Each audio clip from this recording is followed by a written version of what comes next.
នេះទៅសូរិយារៀបលេងរលកពេញរំលេង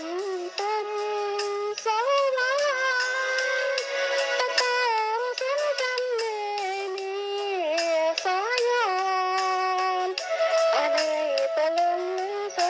ឆ្ងាយស្រឡងអើធំមិនសាបអណ្ដែតលើសី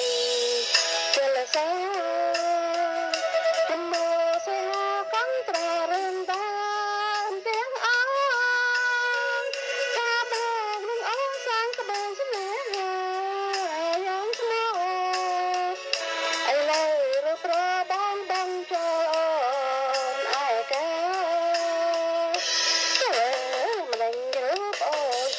ស្រីយ៉ាងនេះសា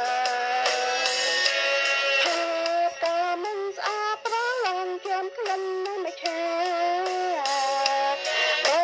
ស្គាល់ជានៅបបក៏จะក្លិនជលសានេះហើយវាស្នាអូថានៅភូមិបងព្រីទៅត្រ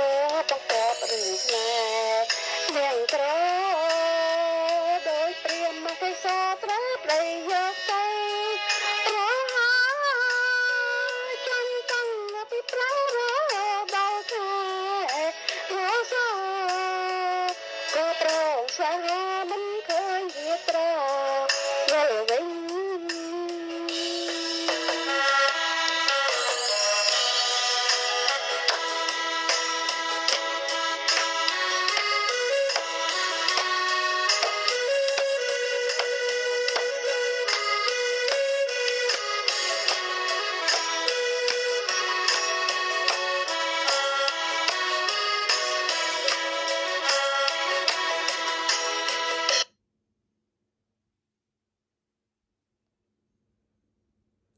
ចានាងខ្ញុំ